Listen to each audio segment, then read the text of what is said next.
অষ্টনাগের ভেলা ভাসিয়ে মনসা পুজো। ঐতিহ্য মেনে জলপাইগুড়ি জেলার রাজগঞ্জের গাজলডোবায় শুরু হলো মনসা পুজো। রবিবার তিস্তা নদীতে অষ্টনাগের ভেলা ভাসানোর মধ্য দিয়ে 3 দিনব্যাপী এই পুজোর সূচনা হয়। পুজো উপলক্ষে প্রাঙ্গণে বসেছে 7 দিনের মেলা। পুজো কমিটি সূত্রে জানা গিয়েছে 2000 সালে ভয়াবহ বন্যার পর গাজলডোবার চর এলাকায় ব্যাপক সাপের উপদ্রব দেখা দেয়। সেই বছরই স্থানীয় এক পুরোহিতের পরামর্শে অষ্টনাগের পুজো শুরু হয়। সাপের ছোবলে প্রাণহানির ঘটনাও ঘটেছিল।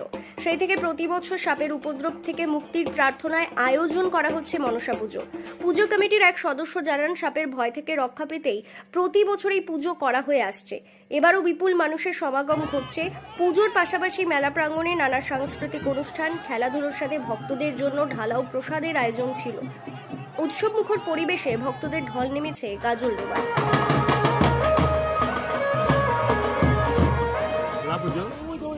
মেলা পুজো খিচুড়ি প্রসাদ বিতরণ হবে আজকেই মেলার মূল দিন। আজকে কবে শুরু হয়েছে পুজো?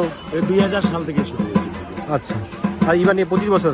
হ্যাঁ, এই বছর কেমন কি আয়োজন রেখেছেন? আমরা এই বছর খিচুড়ি আছে আজকে, আজকেই মেলা, মেন মেলা আজকে মূল আকর্ষণ হচ্ছে ভেলা ভাসানো। আজকে ভেলা পুজো, ভেলা ভাসানো 7 দিন চলবে মেলা। এই যে ভেলা ভাসানো হয়, অষ্টনাগের ভেলা, এটার একটু কাহিনী কি হয়েছে? অষ্টনাগের ভেলা ভাসানো হয় আমাদের এখানে 2000 সালে 2টা লোক পরপর 1 সপ্তাহের মধ্যে 2টা লোক মারা যায় সাপে কেটে। তো তারপরে গ্রামটা আতঙ্ক হয়ে যায়। ওই বছর খুব সাপের উপদ্রব ছিল। পাহাড় থেকে বিভিন্ন রকমের সাপ চলে আসে, যেখানে সেখানে সাপ ছিল। মানুষ আতঙ্কিত হয়ে যায়। আমাদের গ্রামের জ্ঞানী গুণীরা যারা ছিলেন তখন সবাই মিলে চিন্তা ভাবনা করলেন যে এখানে মনসা পূজা করতে হবে, মনসা মন্দির করতে হবে। তারপরে হয়তো যদি আমাদের এই সাপের উপদ্রবটা কমে, তাই করলেন তখন। তারপরে ধীরে ধীরে অটোমেটিক সাপের উপদ্রব কমে গেল। আমরা এখন ভালোই আছি, এতদিন থেকে আমরা ভালোই আছি। এটা কি মনসা পূজার পরের দিন কেমন ভেলা ভাসানো হয়? হ্যাঁ, পুজোর দিন পুজোই, তারপরের দিন ভেলা। পুজোর পাশাপাশি আর কি অনুষ্ঠান রয়েছে এবার? গান, মনসা মঙ্গল যাত্রা গান আছে 3 দিন, আর 2 দিন আছে বিভিন্ন অন্যান্য অনুষ্ঠান।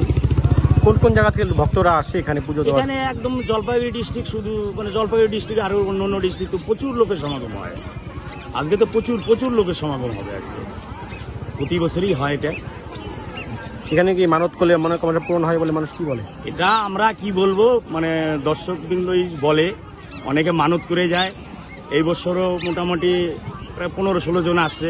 গত বছর আসছিল, তারা মানত করে গেছে। তারা বলছে যে আমাদের মনোবাসনা পূর্ণ হয়েছে।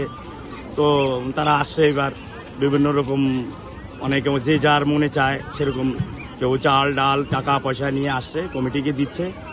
পুজোর সময় কি এখানে কি সাপের দেখা মিলে? অবশ্যই, এই বছর এখনো দেখা যায়নি। তো প্রায় বছরই আমরা এখানে সাপ, একটা সময় দেখা যেত পুজোর সময় গুনতি করা যেত না, যে অগুন্তি সাপ, যেখানে সেখান থেকে সাপ বেরোতো। এই